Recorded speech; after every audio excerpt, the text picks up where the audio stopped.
ভারতবর্ষ যেদিন শক্তির উপাসনা করবে, যেদিন নারীদের পুজো করবে, সেদিন এই ভারতবর্ষের উন্নতি হবে।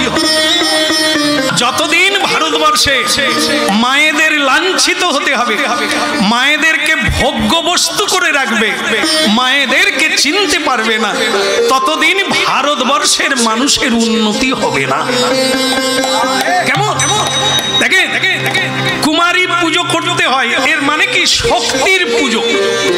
শক্তি ছাড়া কোনো মানুষ কিছুই করতে পারবে না। দুর্বল ব্যক্তির দ্বারা নিজের মা বাবারও সেবা দেওয়া যায় না, নিজের সেবা নিজেই করতে পারে না, রোজগার করতে পারে না, সরকারকে তাকে খাওয়াতে হয়। বুঝতে পেরেছেন? হচ্ছে দুর্বল ব্যক্তি। এ পৃথিবীতে যারা সবল ব্যক্তি, তারা হাজার হাজার মানুষের সেবা দেয়, একজন মানুষ বহু মানুষকে কর্মসংস্থানও দেয়। একজন মানুষ, আবার একজন মানুষ নিজের পেট নিজে চালাতে পারে না। ব্যাপারটা কি? একজন এত বড় শক্তিমান আর একজন এত শক্তিহীন কেন? এ শক্তির পুজো করেনি। শক্তিটা যে কি, শক্তি কোথায় আছে জানেনি, এই জন্য এ দুর্বল হয়ে আছে। উত্থিষ্ঠত জাগ্রত প্রাপ্য বরান গরিয়ান নিবোধত। উপনিষদ। উত্থিষ্ঠত জাগ্রত, সে নারী হোক আর পুরুষ হোক, ঘুমিয়ে থেকো না। ঘুমিয়ে মানে চোখ বন্ধ করা নয়, অচেতন অজ্ঞান হয়ে থাকার নাম ঘুমিয়ে থাকা। জেগে দেখো, এই পৃথিবীর দিকে তাকাও, তোমাকে খুঁজে বেড়াও। তুমি এক অভূতপূর্ব শক্তির উৎস, তোমার মধ্যে অসীম শক্তি আছে, কি না তুমি করতে পারো? হ্যাঁ হ্যাঁ, বলো রাধা মদন গোপাল কি না? অনেকটা দুর্বলের মতো হয়েছে। এই জন্য মহাপ্রভু হরিনাম শিখিয়েছে। এখানে মহাপ্রভু ছবি নাই, দেখাতা কি রকম করে মহাপ্রভু? হাত তুলে হরিবল বলে না, একদম স্ট্রং হতে হবে, আর না হলে অনেকে এরকম হরিবল, এই অবস্থা। এই আমরা যেখানে প্রতিদিন তো একটা না একটা জায়গায় যাচ্ছি, মায়েরা হাফ বয়স, 50 বছর বয়স, আমাদের প্রণাম করতে এসে হাঁটু গেড়ে বসতে পারে না। বাবা মেনে নাও, আমি নুইতে পারি। কি রে বাবা, এ শক্তি গেল কোথায়? স্বাস্থ্য হয়ে স্থূল হয়ে নুইতে পারে না। আরে আমাকে প্রণাম, অন্তত জগদীশ্বরকে প্রণাম তো করার লাগে। কি করে তোমার এই অবস্থা হলো? এই দুর্বল প্রাণীর এরা কি করবে জগতের কল্যাণ? নিজের কল্যাণ নিজে করতে পারে। এই জন্য ভক্তমণ্ডলী মায়েরা চাই, এই যে মায়ের পুজো, এ মা আর এই মা আলাদা তো নয়। খড়ের প্রতিমা পুজিস রে তোরা, মাকে তো তোরা পুজিস নে। খড়ের প্রতিমা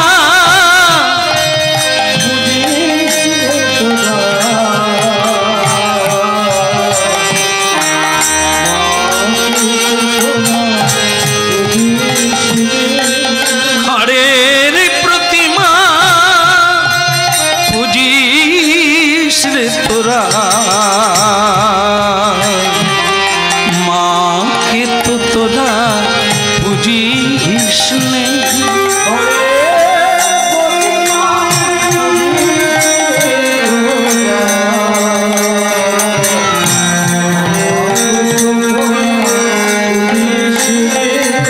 প্রতিমার মাঝে প্রতিমা বিরাজে, প্রতিমার মাঝে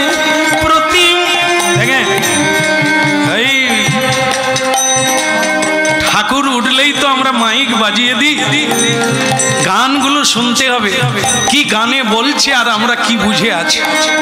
খড়ের প্রতিমা পুজিস রে তোরা, আসল মাকে তো তোরা পুজিস। হ্যাঁ, ছেলেরা চাঁদা তুলতে 30 জন করে বেরিয়ে পড়ে, হাতে একটা লাঠি নিয়ে।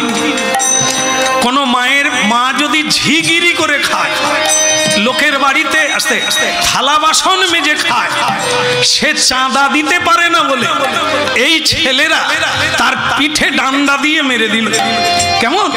আর তারাই সেই চাঁদা এনে এই মায়ের পুজো করবে, খড়ের প্রতিমার পুজো করবে। যারা চাঁদা তুলছে তাদের খবর নিয়ে দেখবে, তাদের মায়েরা হয়তো কেঁদে কেঁদে লোকের বাড়িতে কাজ করে, তাদের মা একটা শাড়ি পায় না, তারা কিন্তু খড়ের প্রতিমা পূজা করে। তারা জানে না প্রতিমার মাঝে মানে কি এই জগতে যে প্রতিটি মা, সেই প্রতিমার মাঝে প্রতিমা বিরাজে। হায় রে অন্ধ চিনিস নে মাকে তো তোরা পুজিস, খড়ের প্রতিমা পুজিস রে তোরা, মাকে তো তোরা পুজিস নে।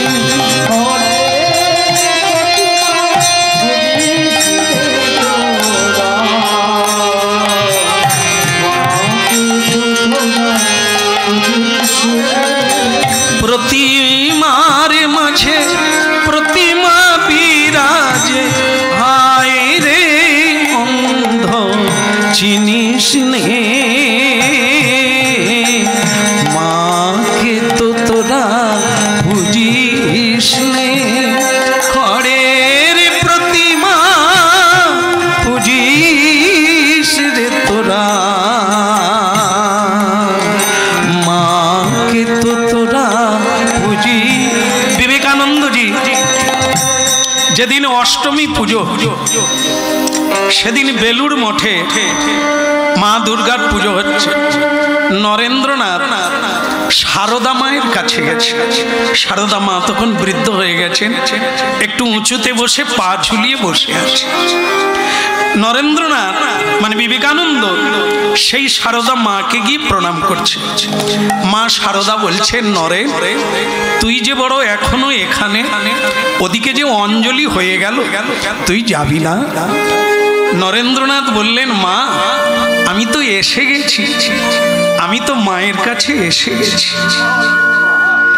একটা আলতা পেড়ে শাড়ি মাকে দিয়েছিলেন, কমে গেল। আলতা পেড়ে শাড়ি মাকে দিলে, কয়েকটা ফুল দিয়ে মায়ের চরণে পুজো করলে, সেটা প্রতিমার পুজো নয়, সারদা মায়ের চরণে দিলে। বিদ্যাসাগর কোনো খড়ের প্রতিমা পুজো করেনি, তার মা ভগবতী দেবীকে তিনি পুজো করেছেন। মা বলাতে চাকরি ছেড়ে দিয়ে, কথিত শোনা যায় যে আপনাদের দামোদর নদী পার হয়ে তিনি মেদিনীপুরে রাতের বেলা ঝড় বৃষ্টিতে মায়েকে গিয়ে প্রণাম করেছিলেন। মা বলেছিল, তুই পরে আসতে পারতিস। বলে, না, মায়ের উপরে কোনো মা নাই, মায়ের ডাক যে কোনো অবস্থায় আসতে হবে। এগুলো বুঝতে হবে। বড় হতে গেলে মায়ের পুজো যে লাগে, মা ছাড়া তো কেউ উঠে।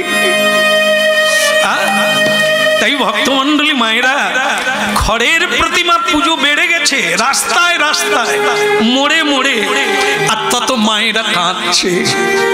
প্রকৃত মা যারা, যারা আমাকে গর্ভে ধরলো, যারা আমাকে কোলে পিঠে করে মানুষ করে পৃথিবী দেখিয়ে দিল, সেই মায়ের পুজো এখনো আমরা করতে পারিনি। যতদিন যাচ্ছে বৃদ্ধ মায়েরা বৃদ্ধাবাসে গিয়ে কাঁদছে, বৃন্দাবনে বৃদ্ধাবাসে গিয়ে কাঁদছে জড়িয়ে ধরে, আমার খোকা কেমন আছে। এই জন্য মহাপ্রভু হরিনাম আনলেন, শোনার লাগে, জানার লাগে, না হলে পিছিয়ে পড়তে হবে, না হলে ঠকে যেতে হবে।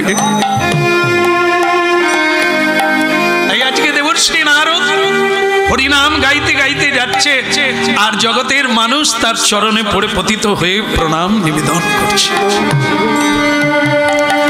আহা নারদী ঋষি বাজাই বীণা, রাধিকার মনে নামে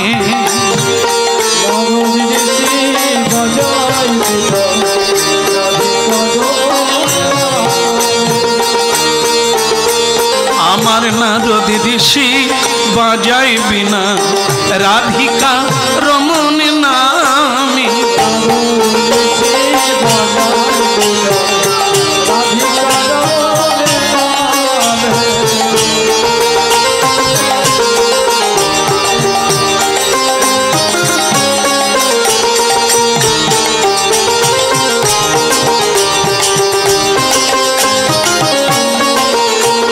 হরিনামে অমনি উঠল মেতে ভকত গীত সামে।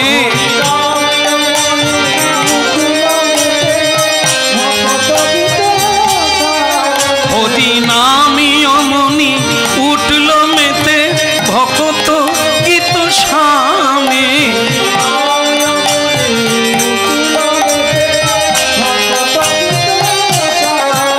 আহা নারদী ঋষি বাজাই বিনা রাধিকা রমণ নামে।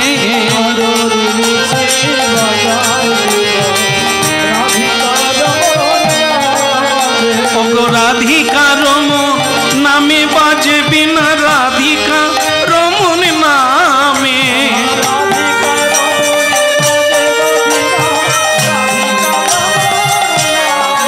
ওই রাধিকা রমণ নামে বাজে বিনা রাধিকা রমণ নামে। নারদ ঋষি বাজায় বিনা রাধিকা রমণ নামে।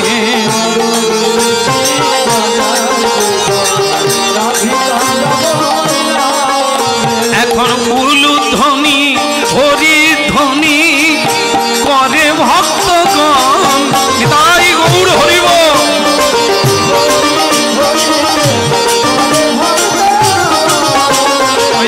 উলুধ্বনি হরি ধ্বনি করে ভক্তগণে।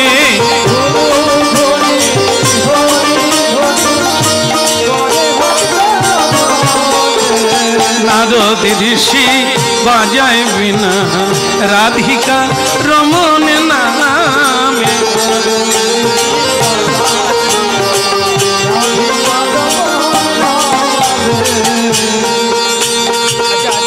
এটা একটু বন্ধ রাখা যাবে না?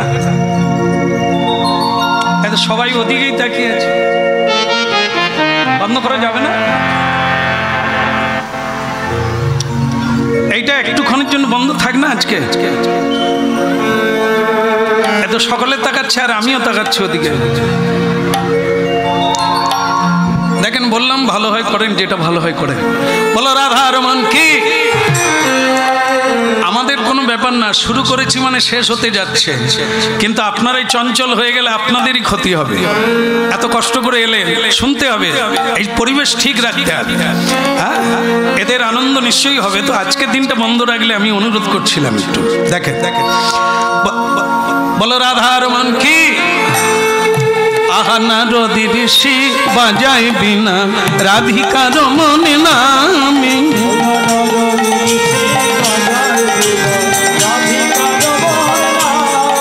হরিনামে অমনি উঠল মেতে ভকত গীত সামে।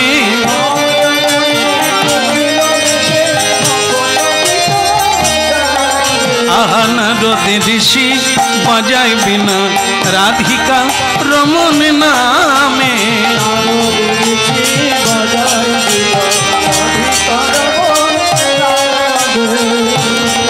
বলো রাধা রমন কি। এখন ভক্তমন্ডলী মায়েরা, ভগবান বিষ্ণু লোকে গেলেন দেবর্ষী নারদ। ভগবান বিষ্ণু কি, বৈকুণ্ঠপতি নারায়ণ কি। নারায়ণ বললেন দেবর্ষী নারদ, অনেক দিন পরে তোমার দর্শন পেলাম। এখন বলো তোমার কি কিছু বলার আছে? বলে প্রভু বলার অনেক আছে, তার মধ্যে প্রধান যেটা আপনাকে আমি প্রশ্ন করব সেটা হলো এই যে পৃথিবীতে সংসারে থেকে কি আপনাকে পাওয়া যায় না? গেরুয়া পরতে হবে, সংসার ছাড়তে হবে, বৃন্দাবনে যেতে হবে, বাড়িতে থেকে কি আপনাকে পাওয়া যায় না? বা কোনো মায়েরা তারা ধরুন মাতা নেড়া হলো না, যজ্ঞসূত্র হলো না, তাদের কি কোনো গতি হবে না? তো ভগবান বিষ্ণু বললেন মাথা ন্যাড়া করলে যদি ভগবান পাওয়া যেত তাহলে অনেকের মাথায় চুল নাই, তারা কি ভগবান পেয়ে গেছে? টাক টাক আছে, টাক, এটা কথা না। তিলকটা দেওয়া যায়, মোছা যায়, এই তিলকটাই ভগবানকে পাওয়ার রাস্তা। তিলক হচ্ছে একটি পোশাক, পোশাকের একটি অঙ্গ, তা কিনতে পাওয়া যায়, দেওয়া যায়, মোছা যায়, কিন্তু এটা বৈষ্ণব লক্ষণ নয়। তাহলে কি আসল হচ্ছে ভজন, অন্তর্মনা, তাকে অন্তর দিয়ে যে শ্রদ্ধা করবে, চোখের জল দিয়ে যে তাকেই ভালোবাসবে, সে গৃহে থাকুক, বনে থাকুক, যেখানেই থাকুক, সেই ব্যক্তি প্রাপ্ত। তা তুমি একবার, হে দেবর্ষি নারদ, আমারও জানার ইচ্ছে যে পৃথিবীতে সংসারী জীব কিভাবে তাকে পায়। তুমি একবার পৃথিবীতে গিয়ে দেখো, একটু ঘুরে এসে যদি কাউকে পাও আমাকে এসে বলবে। তো ভক্তমণ্ডলী মায়েরা, দেবর্ষি নারদ আপনারা জানেন যে বিনা যন্ত্রে হরিগুণ গান গায়। তো সেই নারদজি ছদ্মবেশ ধারণ নিলেন আমাদের এই পৃথিবীতে আসার জন্য। এক বৃদ্ধ ব্রাহ্মণের বেশ ধারণ করে হরিনাম গাইতে গাইতে পৃথিবীতে শ্রীমন্নারায়ণ নারায়ণ হরি হরি, শ্রীমন্নারায়ণ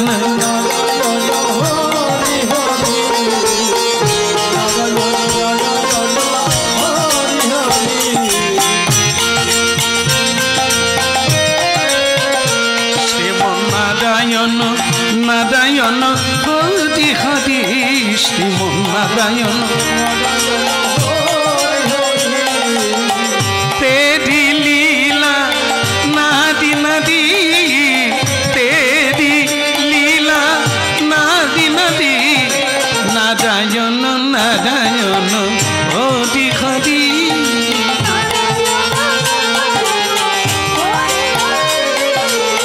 নারায়ণ নারায়ণ হরি হরি, হরি হরি লীলা বুঝিতে নারী, হরি হরি লীলা বুঝিতে নারী, নারায়ণ নারায়ণ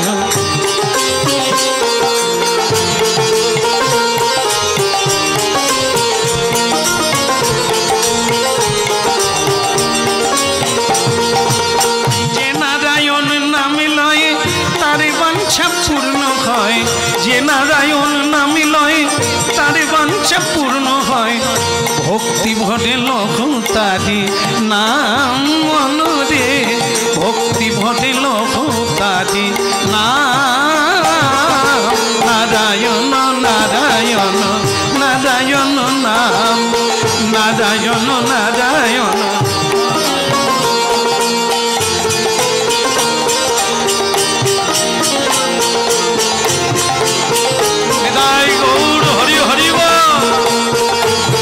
নারায়ণ নারায়ণ নারায়ণ নাম, নারায়ণ নারায়ণ হরি ভক্তমণ্ডলী মায়েরা, এই সকালবেলা দেবর্ষি নারদ বেরিয়ে পড়লেন ছদ্মবেশে। এই সকল বাড়ি বাড়ি ঘুরে বেড়াচ্ছেন, রাস্তা রাস্তা, কি দেখছেন? এ পৃথিবীতে কার ঘরে ধর্ম, কার ঘরে অধর্ম আছে উনি দেখে বেড়াচ্ছে।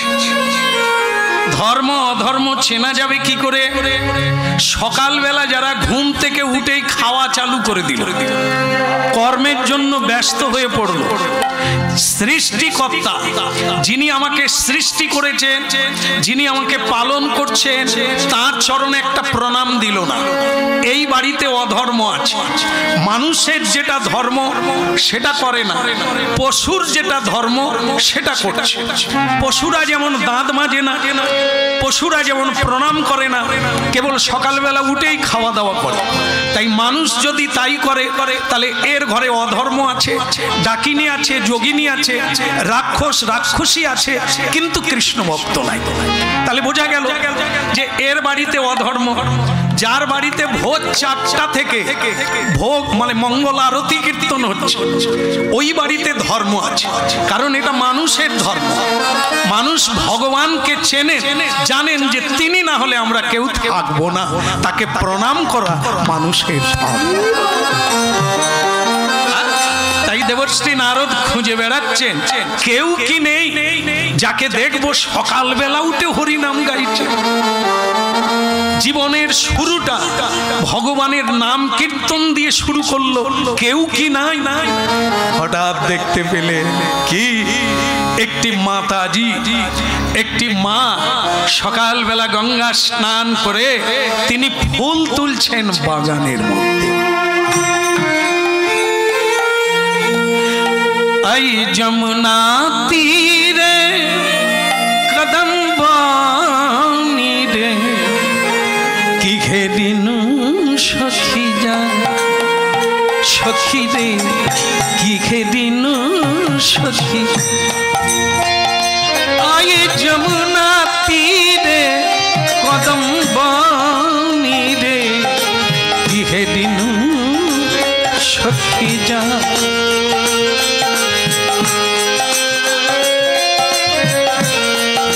श्याम बंशीधारी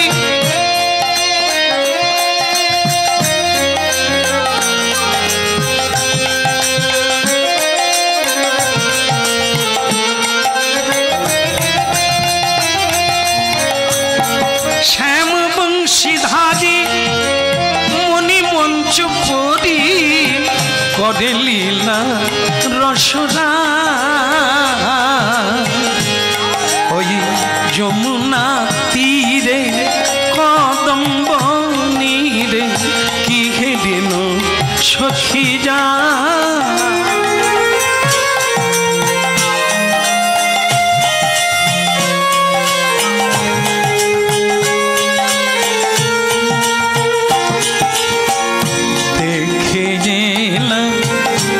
দেখে যেলাম যমুনার তীরে